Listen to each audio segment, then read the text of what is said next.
All right. So I want to say hello, hello, hello. I was trying to troubleshoot my sound and hopefully you can hear me now.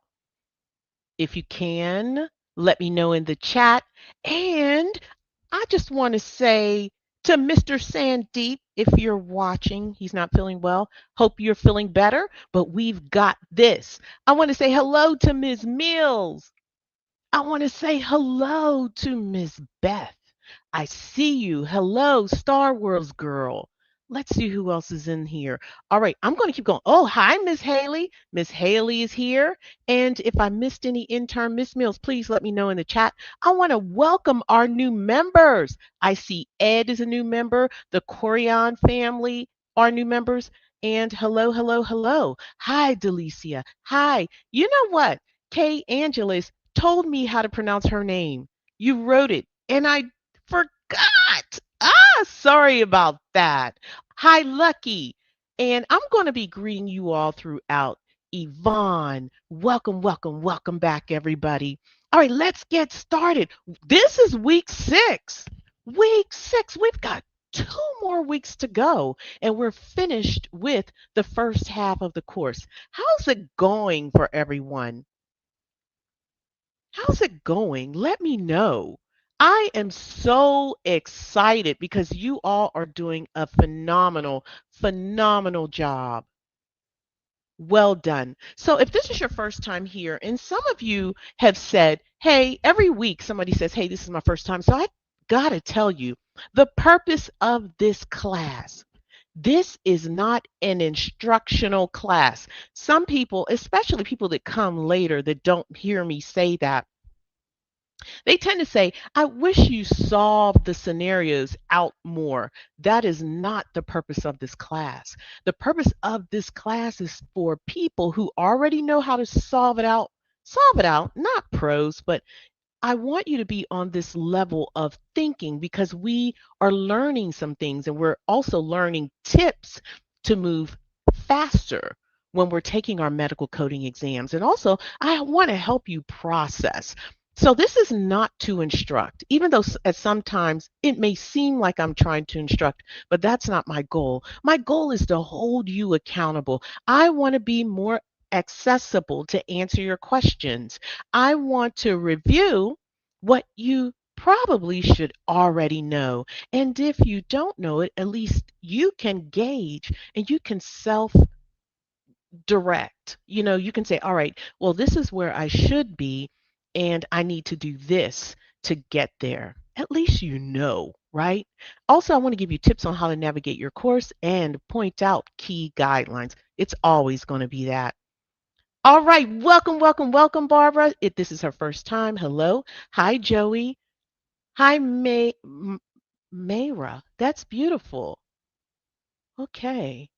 I'm going to get you all. And I already said hi to you, Pam, but I'm going to say hi again. Welcome, welcome.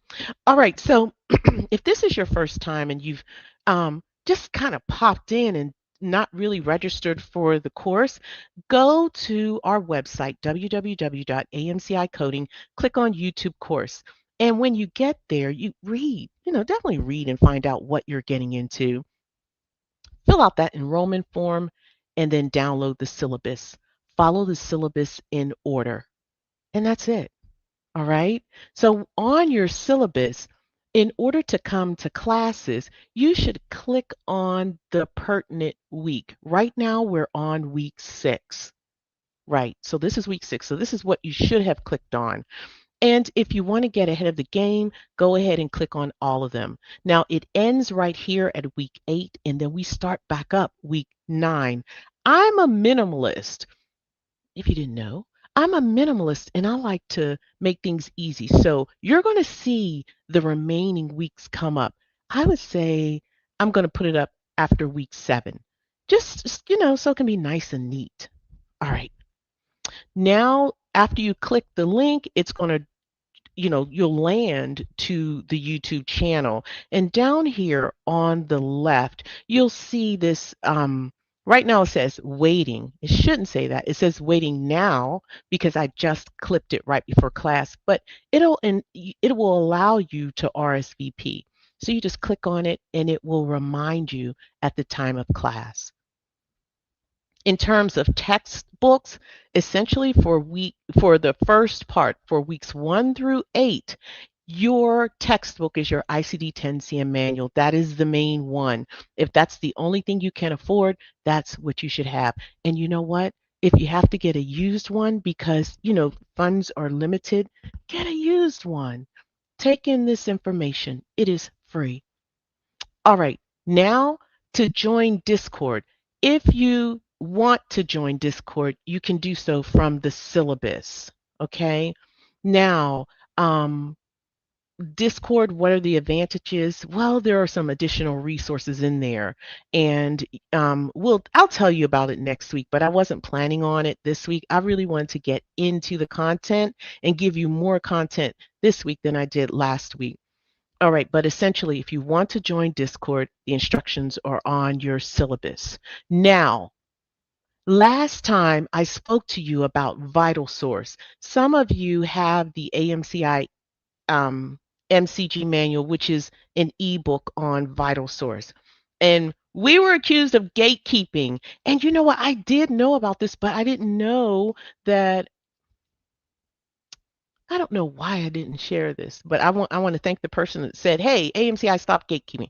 So, if you go to your MCG manual, you just click on it from Vital Source, and then you can make flashcards from your MCG manual. So essentially, whatever it is that you want to make the flashcard on, you just copy it, right? So let's say I want to copy this part right here. That's going to be my question, and then I'll do my answer. So I'm going to copy it, then click create flashcards. All you have to do is just hover over it, and this little message will appear. So you don't have to search for anything, just highlight it. And then you click create flashcard, and then you paste it. So whenever you click create past flashcard, this section here opens up, and then you paste your question here. Then you go back and you copy your answer and you paste it here on the back. After you do that, you click save. Then it will look like this. Then click study. And after you click study, you got some flashcards. I love this because these are yours. They're not mine. I learn how I learn, and you learn how you learn. So I love this. So definitely use it. Another feature in Vital Source, if you have the ebook, it will read for you. So if you want it to read the guidelines to you, there you go. You're in the car, you're driving, you can't see it, then that's what I recommend. The other thing, I'm switching gears, so I do apologize for that quick switch. All right, so pause. Now I want to change the subject, and I just want to remind you that we have playbacks. So all of these lectures have playbacks, and these lectures. So there are regular playbacks, and then there are these playbacks. These are these come after your regular playback. So typically it will look like this blue and this green. That's the playback from this class. Now, I was having difficulty changing the thumbnail for today's class. So it might be gray, but you know what it is. When it says YouTube guided course week 1, 2, 3, these are the playbacks to these classes. However, these, I would say maroon colors, these are your main instruction playbacks. So we do place them in the order you should view it, so don't worry.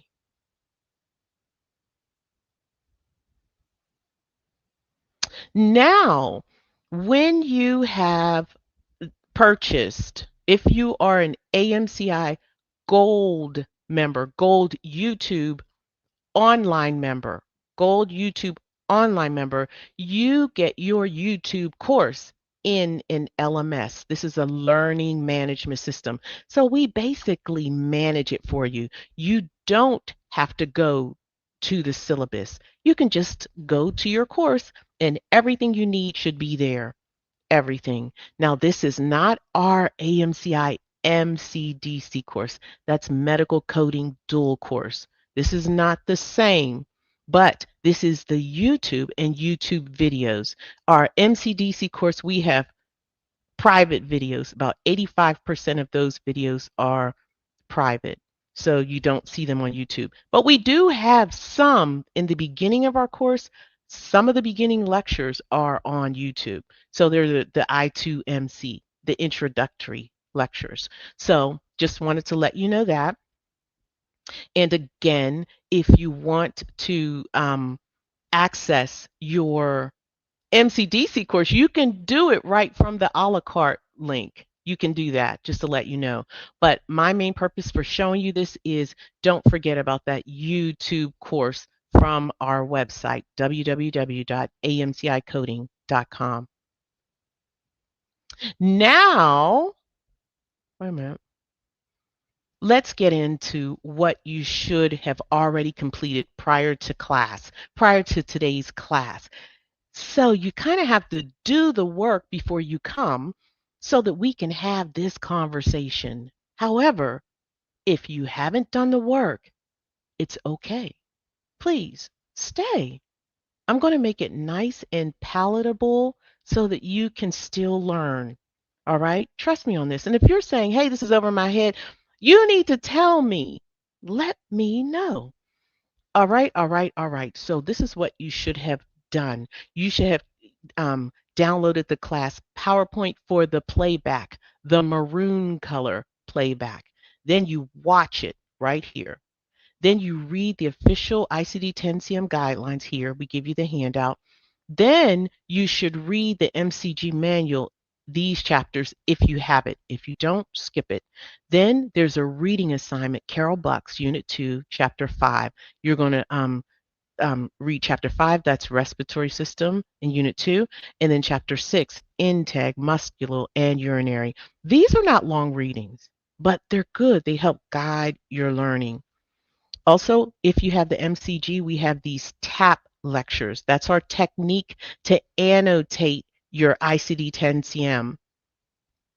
Then, if you want to do additional exercises, you can find them in Discord. If you have the course, you don't have to go to Discord. It's in your course. And this green, this is where you can find all of the lectures, not just playbacks, but all of your lectures. And my advice is just to make sure, if you don't have the learning management system, just make sure you always refer to your syllabus. It's easy to click on that playlist in on YouTube and get caught up.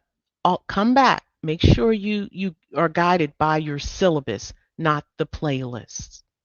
I'll say that again. Make sure you let the syllabus guide you, not the playlist. Okay, so this is what you should already know, right? You should know that there are specific coding guidelines for chapters 10 through 14, right? Go ahead, type in the chat if you know what those chapters are. If you know off the top of your dome, if you know, just type it in. Say, what is week 10? Excuse me, chapter 10. What is chapter 11? What is chapter 12? What is chapter 14? If you know, go ahead and type in the chat. If you just know one, type it in the chat. Chapter 14 is this. I want to know, are you thinking like that? Are you thinking like that? And you know what? If you do, it's an advantage. It is. So it's okay to learn those chapters. Also, you should always remember to keep applying general coding guidelines. Okay, Jackie, I see you. Outstanding. Always don't forget about the general coding guidelines because they still apply if there's no specific coding guideline. All right. And finally, remember how to reference specific coding guidelines, whether it's from your MCG, your ICD-10-CM manual, or the CMS, that PDF that we give you. Always know where to go reference. And I'm going to leave it at that. All right. You guys are coming through the chat. Joey said chapter 12 is diseases of the skin. Okay. BBY said 10 is respiratory. Jackie said respiratory too. Oh, and I want to say hello and welcome to Mayan from the UAE, United Arab Emirates. We love our global students. Okay. Good job. And Jackie also said digestive. Good. Chapter 11. All right. So you guys are thinking like that. Outstanding. Now let's go ahead and let's get into it and test your knowledge. I really do want to know what you already know. And if you get it wrong, it's okay. It's okay. No judgment zone here. Did I tell you all that I failed my medical coding exam first time? And then AMCI was born. So there's always lemonade to be made. Make your lemonade. Okay? All right, true or false? Acute respiratory failure should always be coded as the principal diagnosis when it is documented during an inpatient admission. True or false? Go ahead, type your answers in the chat.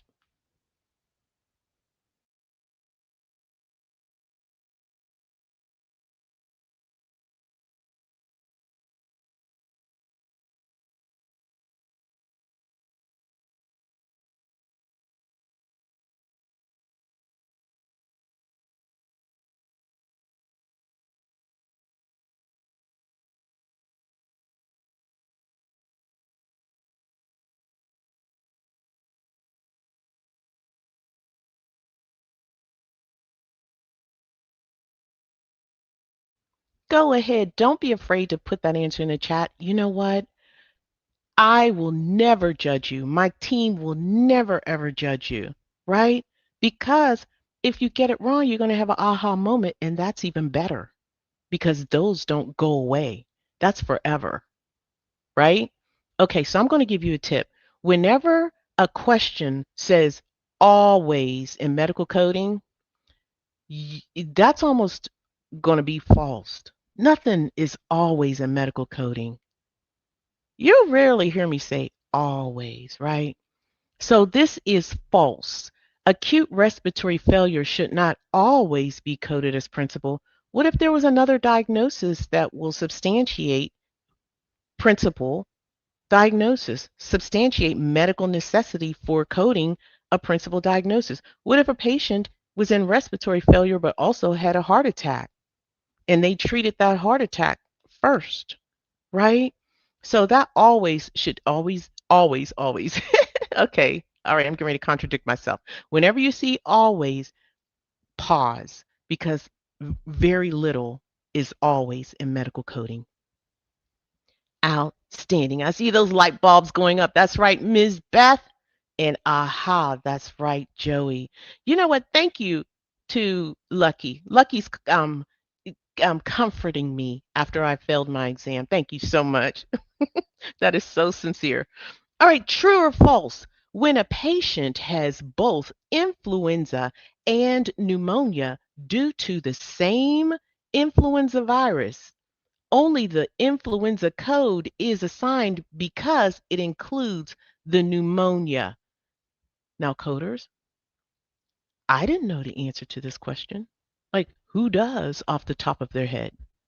So maybe this will be an aha moment or a teachable moment for you. True or false?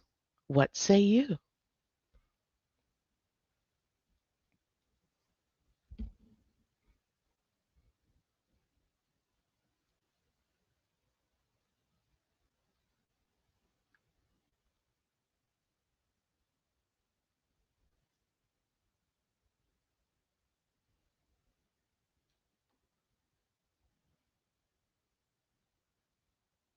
All right, I'm going to move right along. We don't have very many people answering, so I do apologize for saying, hey, I didn't know it, because it could, maybe throw some people off. But the answer is true. How on earth would we know that? But we're going to know it today. I'm going to show you. So, yes, you use a combination code because there is an influenza code that includes pneumonia. Outstanding. Hi, Vina D. Good to see you here. Hi, Redheaded. Great job. Great job, Barbara. Good job. Good job. I see you, Patricia M.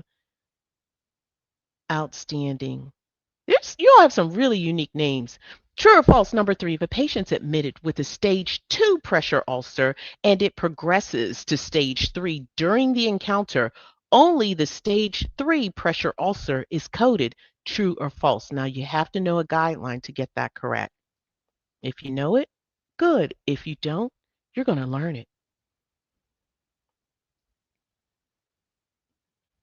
Thank you, Miss Beth. You are my guide, just to let you know, and I appreciate you. I love it. DC Kicks. I love the fact that DC Kicks gave an answer and also rationalized and gave the guidelines. So definitely, everyone, if you want to, go ahead and tell me why you say true or false. All right, so I got to move along. And the answer is false. There is a guideline which we'll review later today. Okay, not later today, but shortly. All right, great job, everybody. Good job. If you learned something, priceless. If the provider documents a pressure ulcer but does not specify the stage, a code for an unspecified stage pressure ulcer may be assigned. True or false? What say you?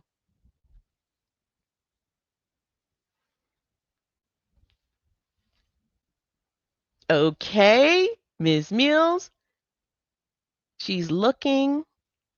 Okay, Melissa, we'll see. And when I say okay, I am just pretty much encouraging you just to answer. Sometimes I'm not like I know this answer, but some of the answers I may not just know off the top of my head. So when I say good job, I'm really saying good job because you answered, you took that step because we don't judge here. All right, I'm going to move on, and the answer is true. Yes, the doctor may use an unspecified stage if the stage is not specified, or the coder may. True or false? A pathological fracture is coded from chapter 19. That's the injury chapter because it's still considered a fracture. True or false? What say you? That's right. Let's keep those answers coming. Let's outdo what we did the last question. Let's answer more if you can. There are about 50 people here. Let's do it.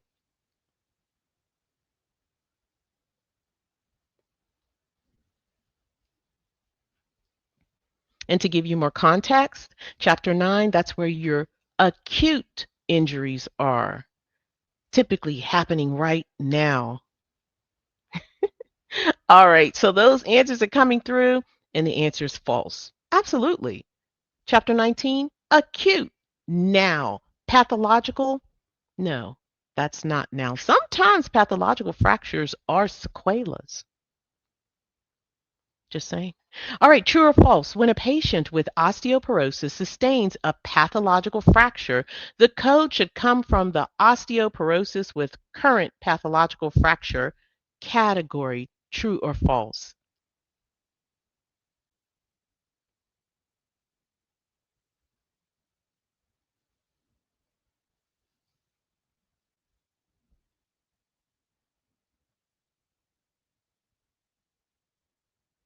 All right, I got to move on. And I know you're getting those answers in, so hopefully you'll see it. The answer is true. And I believe this is the last one. If the provider documents both a specific stage of CKD and end-stage renal disease, only the end-stage renal disease code, which is N18.6, is assigned. True or false? Okay, hi, Watki. Oh, hi, Wakita. How are you? I like the fact that you spelled your name phonetically.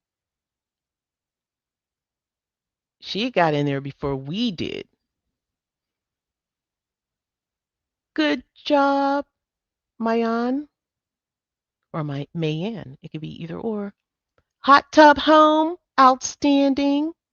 Yvonne, Barbara, Francois, Joey, good to see you again. Redheaded, outstanding job, everybody. The answer is true. It's self explanatory. Now it's time to review. Let's go. We're going to do some scenarios now. But before we do that, just want to preface that we are going to talk about each chapter. This is chapter 10, the respiratory system. And make sure you are going to IMTAP. IMTAP is on Wednesdays. You can go in I believe it's Discord. Yeah, so you go to I'm tapping Discord. Now, if you go, you should know that the respiratory system, I would just say what you need to know, the difference between the upper respiratory system and the lower. So everything outside of the chest, outside or up above the chest, the shoulders, that's your upper. And then the lower is below the chest, below the shoulder, right here. And that's just I just made that up just so you'll know. But that's not the real term, the actual term. But just to give you that idea. All right, so what you should know on site. I like to tell you some codes that you should know on site. What you should recognize. That J44.9 in the respiratory system, chapter 10, J44.9, you're going to see it. If you're taking the exam, that's COPD. That's your non-specific COPD, J44.9. So I suggest that you remember. I also suggest that you remember J96.00. This is the code for acute respiratory failure. That's the general code because it's without hypoxia or hypercapnia. Yeah.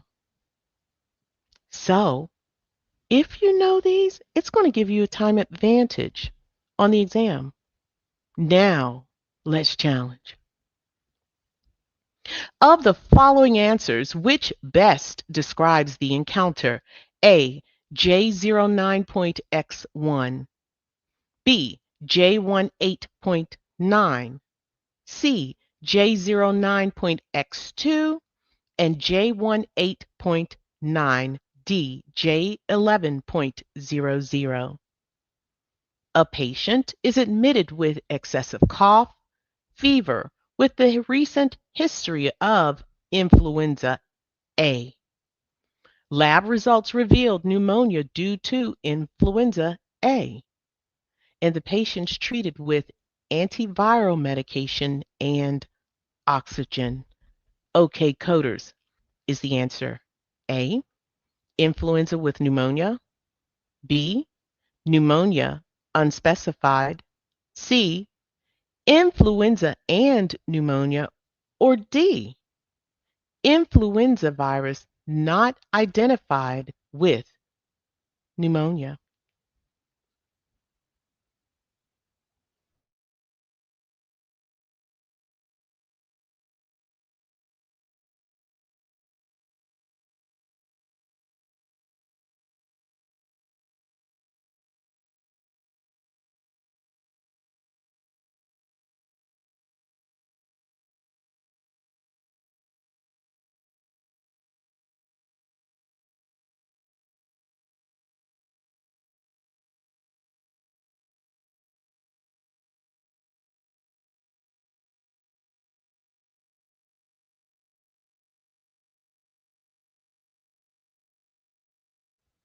All right, those answers are coming through. And now, just so you know, if this is your first time coming, what we do is we write down or inventory all diagnoses, signs and symptoms, treatment, and procedures. Now, because you all are advanced, certain signs and symptoms, I won't be documenting them because you all already know that. But if you weren't, I would have documented all of the diagnoses, signs and symptoms, treatments, and procedures. Well, we know that cough and fever are associated with pneumonia and influenza, so we're not going to put them there. But what I'm going to hone in on is what the doctor said, what the end result was. So we have pneumonia due to influenza A, and the patient was treated with antiviral medication and oxygen. All right. So we have to look these codes up or select the correct answer. And even though I've documented the answers here, it's not enough. We got to look it up. But before we do that, I have to check to see if there are any guidelines. And I'm always referencing the MCG. So this was me looking. So I just looked, okay, this is the guideline on COPD. This is acute respiratory failure as principal. This is acute respiratory failure as secondary. This is acute respiratory failure and another condition. No, no. Sequencing of respiratory failure, that's not it. And I'm still scrolling, and then I'm like influenza due to certain identified um, virus, and that really, after I looked at it, it wasn't it. And then there was one on ventilator associated pneumonia. This patient's not on the ventilator, and also there was another one on vaping. That wasn't it. So I just said, okay, let me go look up these codes. So I just did a little screenshot and let you see, or screen record and let you see what I do. So what I'm going to do is just look up the code. So I'm going to look up the first one, J09X1. J09X1 is influenza due to identified novel influenza A virus with pneumonia. I think that's it. We have pneumonia due to influenza A. I think that's it. But I'm going to do my due diligence. J18.9 down below, this is pneumonia with unspecified organism. This is definitely incorrect because the organism was specified. Gotta go. J09.X2. J09.X2 down here is influenza due to identified novel A with other respiratory manifestations. No, I think we're off task. And then they're coding additionally this pneumonia unspecified. That's not the most efficient way to code, because if you already have one code that does it all, what are we doing with these two codes? So that question that I felt that no one should know, this is why. Because if you don't know, you have to read the codes to know it. So now we know it, that there is a combination code. So let's go ahead and get rid of coding these two. And then D is wrong, J11.00, because it's the code for influenza to unidentified influenza virus with unspecified type of pneumonia. You know what? We do know the influenza virus. It is A. So D is incorrect, and the answer is A. So we know that these influenza codes are combination codes, and they do bundle pneumonia. We know that now. That's right, Miss Haley. They are on fire. Outstanding. So here's our gem. This is like my little tip for you. If this is your first time here, this is an MJ gem. So it says be forensic. Don't code a condition additionally if it's already mentioned in the code. All right. So outstanding job, everybody. Pat yourselves on the back. Now we're going to up it a little bit. Let's try again. We're going to make it a little more complex. Of the following answers, which best describes the encounter? A, J96.00, J44.9, I10. B, J18.9, J44.9, I10. C, J96.00, J44.9, I10, J18.9. D, J44.9, J96.00, I10, J18.9. A patient with a history of COPD and hypertension is admitted with acute respiratory dis- in okay with acute respiratory distress. The provider documents acute respiratory failure and places the patient on ventilatory support.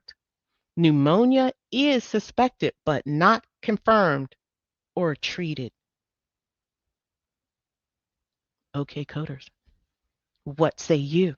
Is it A, acute respiratory failure, COPD, hypertension, or B, pneumonia, COPD, essential hypertension? C, acute respiratory failure, COPD, hypertension, pneumonia. D, COPD, acute respiratory failure, hypertension, and pneumonia.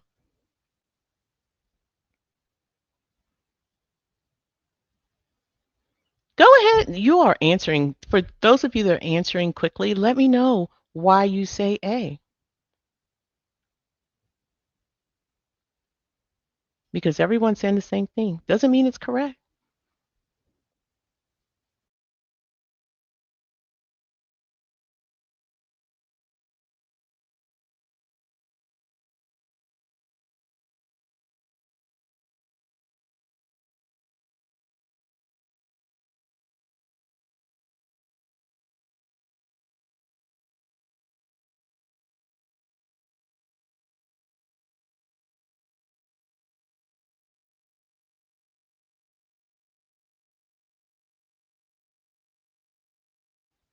You know, someone asked a very good question. Someone said, hey, are we coding for the facility or are we coding for physicians? Essentially, this course is physician based coding or outpatient, no facility. But that is a great question. That is a great question. So, we're going to talk about that, Patricia. Patricia M. That's what I'm going to call you because we have another Patricia here. So, um, I think you all are done. And most of you said, if not all, have said A. So, we're going to have a different teachable moment. COPD, I've documented that. I've documented HTN. I also documented acute respiratory failure, and I've also specified that the patient was placed on ventilatory support for the acute respiratory failure.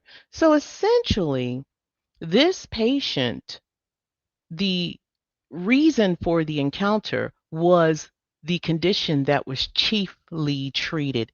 And the condition that was chiefly treated was the acute respiratory failure because they used more resources and attention, more so attention was given to the acute respiratory failure. It was chiefly treated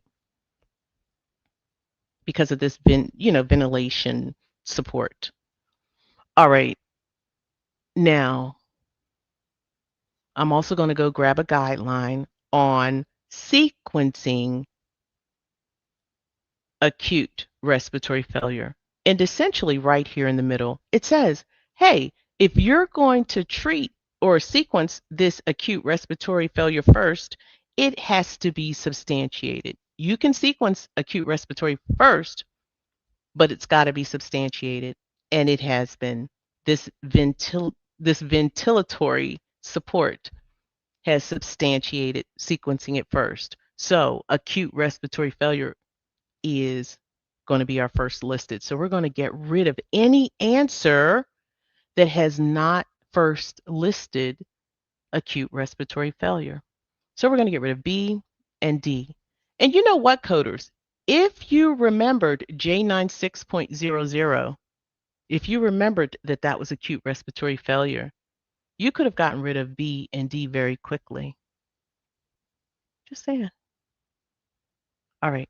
So in this documentation, it says that the pneumonia is suspected but not confirmed or treated. All right. That's key.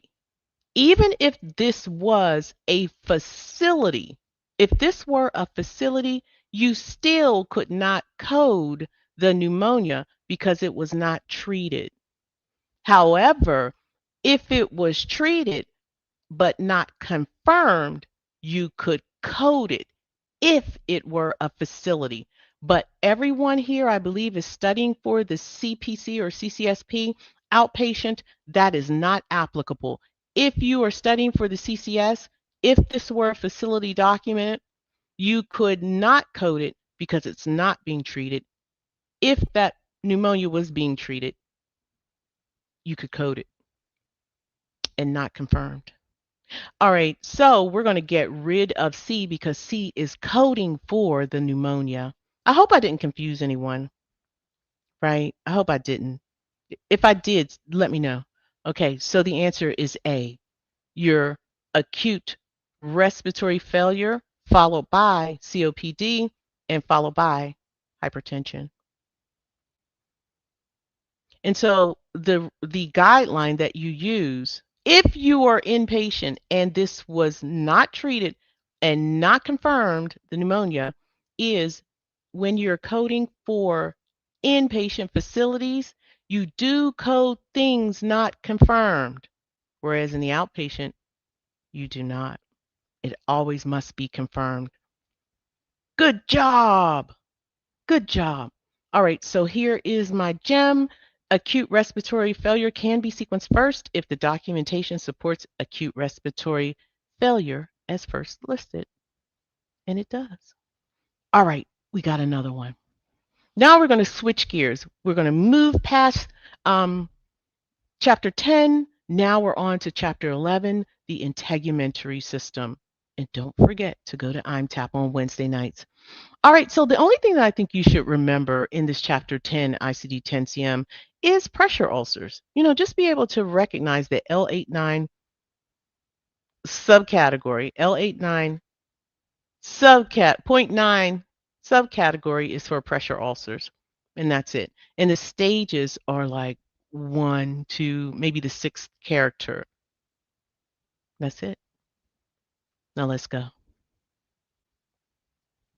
All right, of the following answers, which best describes the encounter? A. L89.153, L89.152. B. L89.153. C. L89.152, L89.153, and D. L89.159. A patient is admitted with stage 2 pressure ulcer of the sacral region. During the hospital stay, the ulcer progresses and is documented as stage 3. The provider continues wound care until discharge. Okay, coders, what say you? Is it A, B, C, or D?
Okay, you know what? Okay, here we go. Now, this requires knowledge of a guideline or referencing of that guideline. Some of you probably know it. Okay, so essentially, this patient was admitted with stage 2 pressure ulcer. Then, while or during admission, that pressure also progressed to stage 3. All right, so I'm going straight to the guidelines because I don't memorize these, right? So I went and I searched in my MCG and the patient admitted with pressure ulcer evolving into another stage during the admission. It tells you over here, oh no, well, over here it says you sequence the present on admission stage, then next your highest stage. So my gem is POV. POV is POA. Sorry about that. P, point of view. Sorry about that. Is present on admission.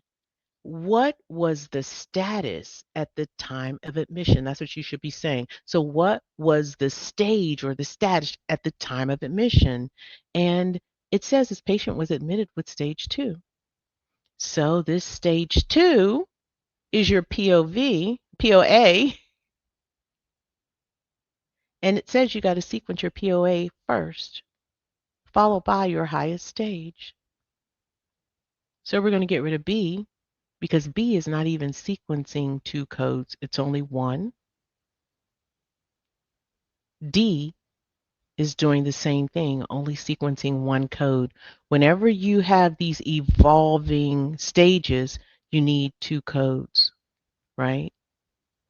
So the difference between A and C, A is sequencing the highest first, and C is sequencing the POA first. A got to go because C is following the guideline. And if you said C, way to go, way to go, way to go.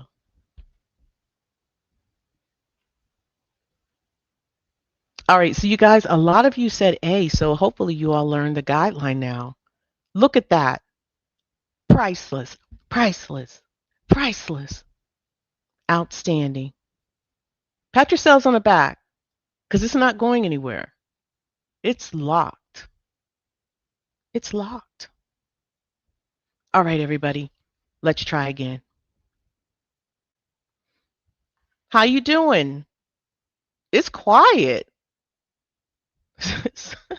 Lucky. It's quiet. Are you guys okay? Is that locked? Is that guideline locked in?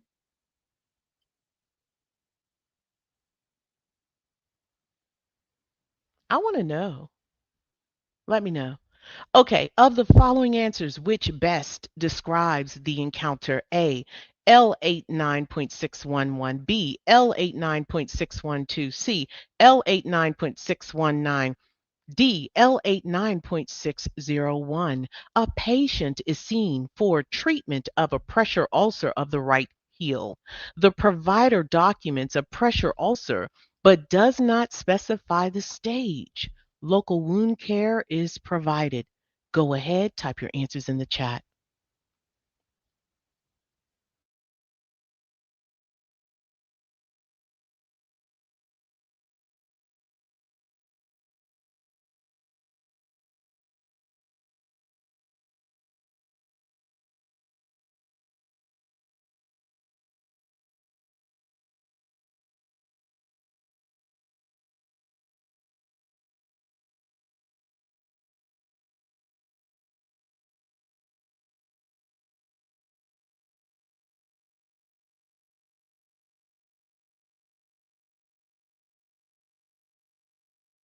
Okay, you know what? I asked the question if the last explanation was good. Only one person said yes. If I need to explain it again, please let me know in the chat.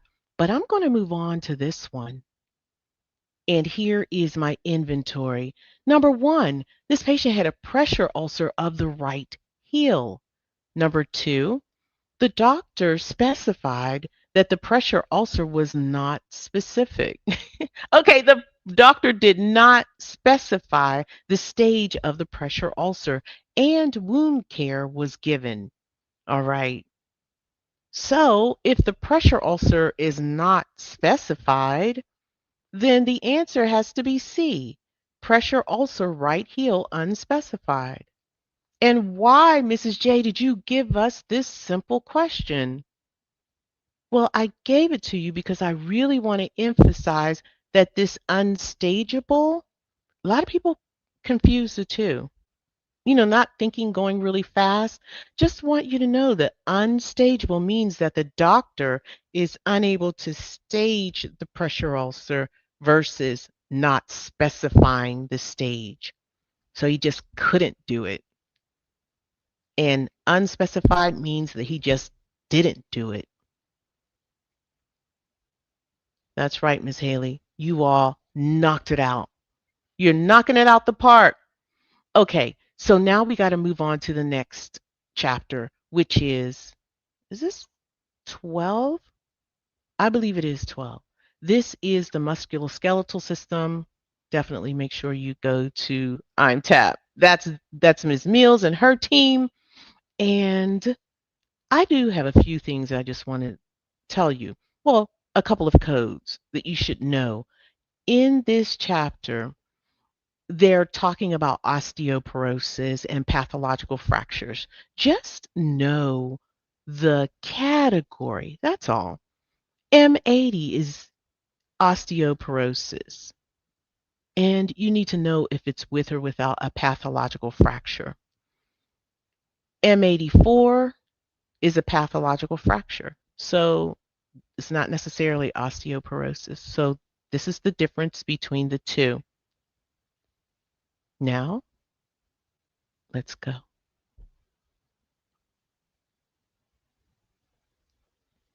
Of the following answers, which best describes the encounter? A. M80.22A. This is age-related osteoporosis with current pathological fracture of the left humerus. Initial. B. M80.012A. Age-related osteoporosis with a current pathological fracture, right humerus. Initial. C. M81.0. This is osteoporosis without a current pathological fracture. You know what? Did I fix this? I don't know if I fixed this.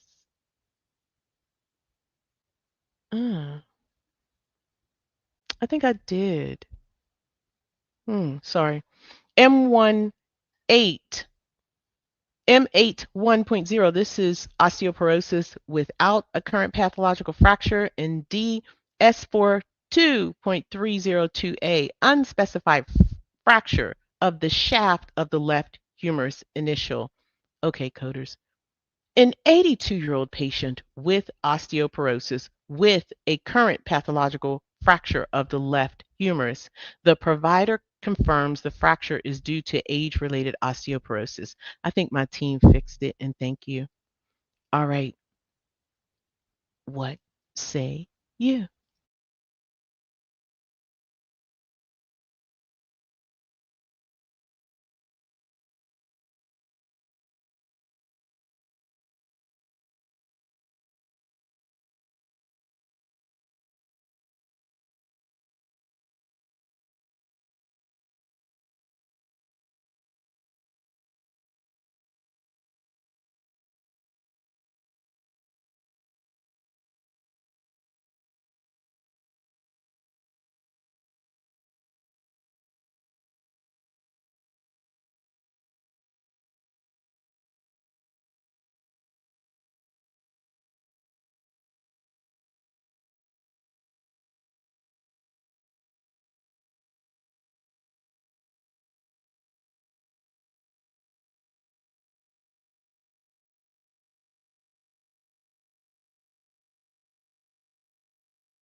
Okay, it looks like we're going to go over today just a little bit. I hate to do that, but we got to keep going. I know I was a little more talky today, so I do apologize, and please forgive me. All right, so we have and also too, if you have to excuse yourself, it is okay. All right, so osteoporosis, that's the diagnosis. The patient also has a current pathological fracture of the left humerus. These are my keywords. And this patient is 82 years old. And when you're taking this exam, this is one of the few times I'm going to say you can make an assumption for at least the CPC exam, because I've seen this a lot. Whenever the patient is this old and they have a current pathological fracture, I've seen it correct to state that it's age related. I've seen that. AAPC exams do that. So they kind of let you assume that even if the doctor didn't say that it's due to age related, it typically is just for the exam, okay? But typically you should follow the documentation. Now I'm going to go to my guideline. This is from my MCG, and it gives me these categories. M81 is osteoporosis, no fracture. So I'm going to eliminate C. And also M80 is osteoporosis with a fracture. So I know my code is going to come from the M80 guideline, right? So I'm going to get rid of C. Definitely getting rid of D because that is a current fracture from chapter 19. S, if you all remembered, S for sprained ankles. Gotta go. Now, M80.022A, M80.012A. What's the difference? Well, the difference is laterality. One is left and B is right. And we have left humerus that we're coding for. So we're going to get rid of B. Our answer is A. So my advice, my gem, whenever you're coding these pathological fractures and osteoporosis is involved and the patient has to be elderly, but the documentation doesn't say it's age related, I would code it as age related for the exam. So go with the flow. Go with the flow. Great job, everyone. Great job.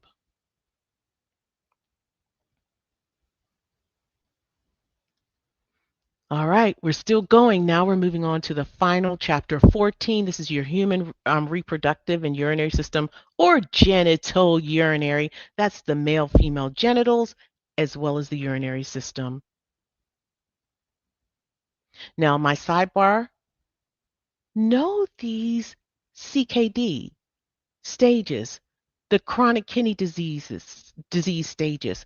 Be able to recognize them on site. Stage 1, 3, 4, 5, 6, this is end stage, and 9 is unspecified.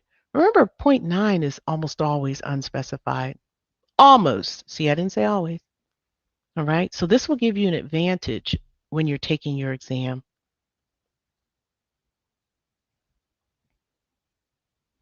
Of the following answers, which best describes the encounter? A, N18.6, N18.4, Z99.2.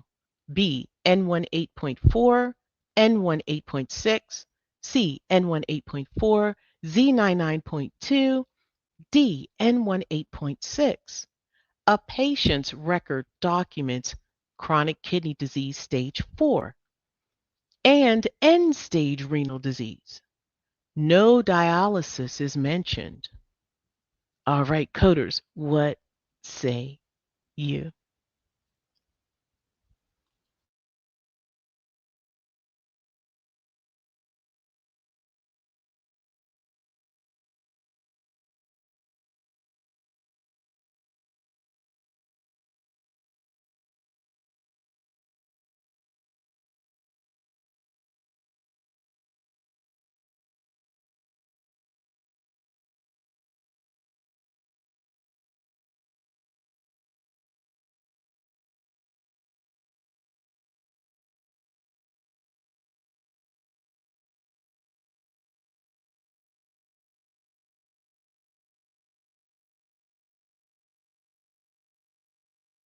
Okay, I'm going to move along and definitely keep putting your answers in the chat. And the inventory is CKD stage 4. They have also, the doctor documents end stage renal disease. And the patient is not not taking dialysis. So I'm going to go right to my guidelines and I'm going to see if there's an applicable guideline in chapter 14. And it says stages of CKD. So let's see what else in this middle right here is the actual guidelines, but on the right we've clarified some key things like the sequencing order and so forth. And it says when a CKD stage and end stage renal disease are documented, code only N18.6. That was the easiest thing. Now, if the patient has dialysis, you got to code dialysis as well, Z99.2. However, this patient did not have dialysis, so we should not be coding anything with Z99.2. So we're going to get rid of A because it's coding for Z99.2. We're going to get rid of C, also coding for Z99.2. That leaves us with B and D. Well, D follows the guideline that you only code end-stage renal disease when a stage is also documented. So any other stage. So B is also coding for stage 4. So we have to get rid of it. And the answer is D. We got a gem. So basically, the documentation must specify dialysis, that the patient is having dialysis to code Z99.2. And also, when end-stage renal disease is documented, only code end-stage renal disease. That's the CKD, only the end-stage renal disease CKD code. Now, I do have a pop quiz. If you want to stay and take it, I'm going to run it through really quick. It's just true and false. If you want to stay. So if you got to go, I understand. So I'm sorry I'm going over. I typically don't go over with your class, but I said, let me go ahead and do this pop quiz. All right. So it's on COPD, skin, and CKD, chapters 11 through 14 in ICD 10-CM. True or false? Patients admitted with ulcers documented as healed, it is not coded. True or false?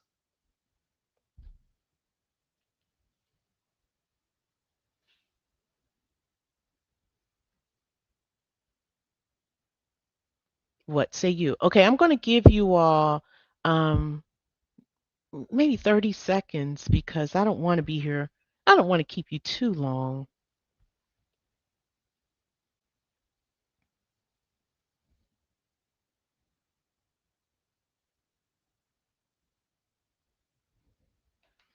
All right. So the answer is true. If it's healed, you don't have it. Good job. So the guideline is C12.84 in 2025, not maybe not 2026. All right, so true or false? Ventilator associated pneumonia is assumed and coded as long as pneumonia is indicated. True or false? What say you? 30 seconds.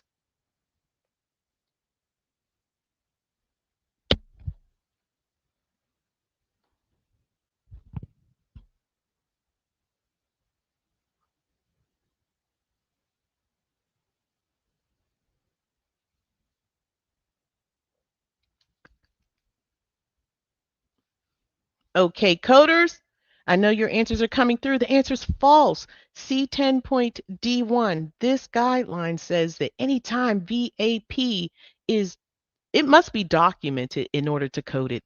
That ventilator has to be associated with the pneumonia or cause that pneumonia, and the doctor must specify it. You can never assume it. Okay? True or false? An example of an unstageable ulcer is when the base of the ulcer is covered by eschar and is indicated in the documentation that the stage is not documented. So do you all know what eschar is?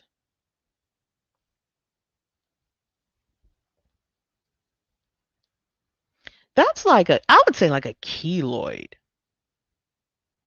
Or it could be like necrotic. I think usually it's used whenever we're talking about dead tissue that's formed over a wound. So more so that, not necessarily um, a keloid. I wouldn't say keloid. Okay, so it's basically when the skin forms over and it's usually dead tissue. All right, so the answer is true. Yes, C12.A2 guideline is the one we referenced. True or false? Pathological fractures and acute fractures of the same site can be coded in the same setting for the same site. Okay. Pathological fractures and acute fractures of the same site can be coded for the same setting for the same site. True or false? So let's just, I think this got a little convoluted, but just pathological fractures and acute fractures of the same site can be coded in the same setting.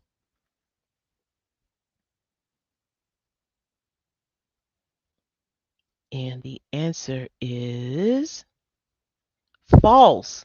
You can never code an acute fracture can never be a pathological fracture. No, you can have either one. All right, so the answer is false. Now that's a never. Okay, true or false? When coding evolving ulcers, we only code the highest stage during the admission. Okay, you all have this. We got this, right?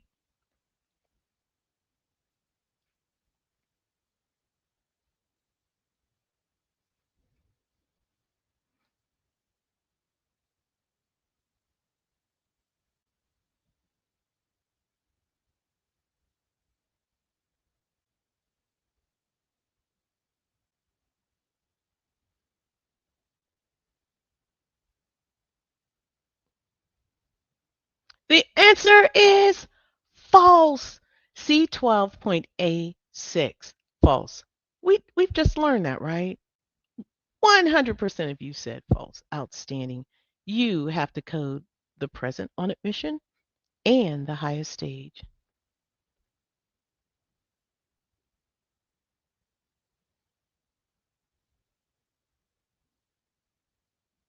All right. COPD is driven by complication. True or false? COPD is driven by complication. True or false?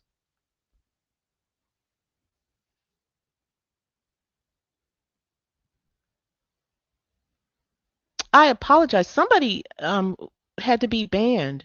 This is the first person in the history of AMCI's lives that someone was banned. Oh, wow. Not to call them out, but they were doing something they shouldn't be doing. You all are learning. All right. So the answer is fall. Oh, answer's true. I'm so sorry. It is true. It's true. And they are driven by uncomplicated and complicated. So this is a learning moment. So COPD, while we have that general COPD code, that J44.9, that's your general one, non-specific. The others are driven by whether or not that COPD is complicated or uncomplicated. Yeah. All right, true or false? Unspecified ulcers are coded L89.00. One dash dash zero. That sixth character is zero. True or false? I'm not even gonna. I don't think you all should even know this, but the answer is false. It's point 0.9. Unspecified point 0.9 in this case. Now, some codes, most codes are point 0.9. 9 is your last character, and some have 0, but in this case, it is 9. I don't think you should know that off the top of your head. If you did, outstanding. Some people did know it. Outstanding. Wow, all of you knew it. Outstanding. All right. True or false? When coding CKD, if both the stage of CKD and end stage ESRD are documented, we only code for the ESRD, end stage renal disease. True or false?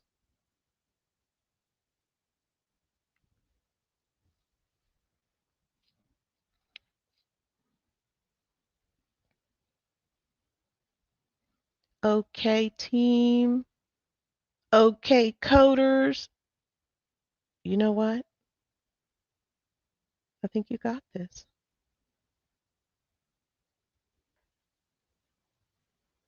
Those answers are coming through. And we talked about this, right? So this is a good follow-up.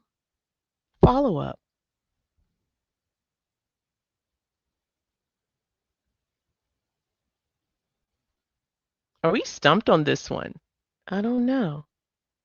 So the answer is true. You only code the end-stage renal disease.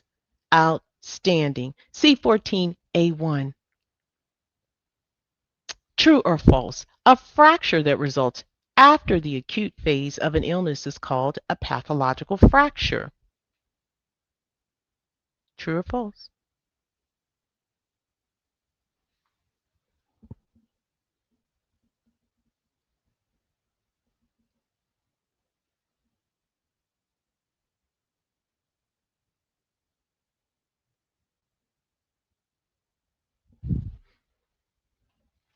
This is the last question, so give me all you got.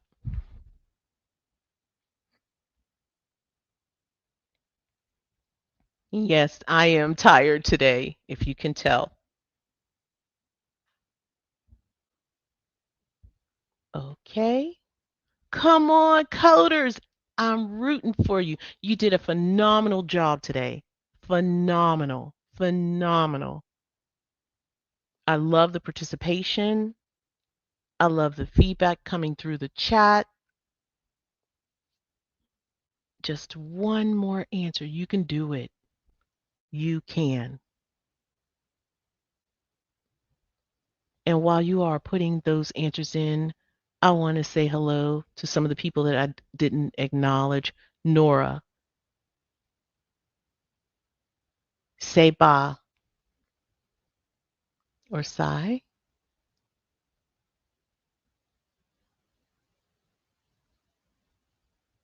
Okay. Let me see. All right, let me look at these. The answer is true. Yes. And they're talking about the same site. So if you fracture your arm, the day that that happens or during that acute phase, that's your acute fracture. You fractured the arm. However, after the acute phase and that fracture is still fractured, it's called a pathological fracture. That's if the doctor diagnoses it as such, but it's not in the acute phase. So if another injury results or some other kind of um, like bad healing or any other thing that is wrong with that, it could very well be a pathological fracture. So it's after the acute phase, it's not during. I think that's what they wanted to emphasize. So I just want to tell you, if you got your answers correct today, outstanding. Outstanding. Any answer correct, outstanding. However, if you learned something, I'm talking to you. That's priceless. It is. All right, so the final word is, I think I got the wrong, I have the wrong interesting. I don't see your homework up here. So I'm not even going to talk about it. Just make sure you go to week 7. Go to week 7, get the homework done, complete week 7 on your syllabus, complete week 7 in your LMS if you have it. And remember, this class is not for instruction, but augmentation. I want to have those discussions where I give you those tips. And those small tips go a long way. They do. They help develop your confidence. I also want to remind you to go to the Monday night guideline class. Go to that class. How many of you are going? And are you all learning? DC, that's outstanding. Outstanding. So if you're not going, go. You're going to further learn and master those guidelines. All right. If you have access to Quizlet, definitely study the guidelines there. Never use an encoder. Never ever practice blind process of elimination. We already did an example of it, I think first and second weeks. Not sure if you want to take a look at it. And your 2026 guidelines will always take precedence. There's that word always. And you know what? It's right. Always take precedence and complete the AMCI Practicode. If you decide, hey, I want to do AAPC Practicode, do it after you've taken your exam because those questions do not mirror the exam. Now, what I will tell you, here's a gem. If you are deciding, oh, I'm going to take this free course on YouTube, then I'm going to go pay somebody $3,000, you better not do that. Because if they're telling you that they have the AAPC curriculum and they are AAPC certified or whatever you want to call it, so pay them $3,000. You tell them Mrs. J said baloney. You can take this course. If you take it in order, you will pass. And if you want to know if you're ready for the AAPC exam, the only thing that mirrors that exam are those A, B, C exam prep exams on the AAPC website. Do not spend $3,000 when you have a superior course here. This course is superior to all of the other courses that cost 35 or $3,000, except the AMCI MCDC course. I'm not going to tell you any tales. Too many people say they're passing from this course. So take this course before you buy another course. I don't care which one it is. And then go get those AAPC A, B, and C, or D, E, F, either or, those packages and take those exams. If you pass those exams, you are ready for the exam. Do not spend any more money. All right. That's all I have to say. I know I was talky, but we're going to see you next week. Please fill out that survey. Let us know how we can help you. Let us know, did I confuse you? Did I enhance your learning? I want to know. Okay? All right. So on that note, I want to say thank you to Ms. Mills, Miss Haley, Ms. Beth, Miss Leslie. Oh, I'm sorry, Miss Leslie. I keep calling you Star Wars girl. Um, I'm not sure if I missed anybody, but I just want to tell you all that this was amazing, and I'm going to see you next week. And you are welcome, Chickie Lynn. Look at me trying to say people's names, and I can't even do it. All right, redheaded queen, and I'll see you next time. 4,000 exam passers and free classes at AMCI. Learn to go straight from home or on the road at AMCI. We're on the East Coast, the West Coast. We're all around the world. AMCI. AMCI.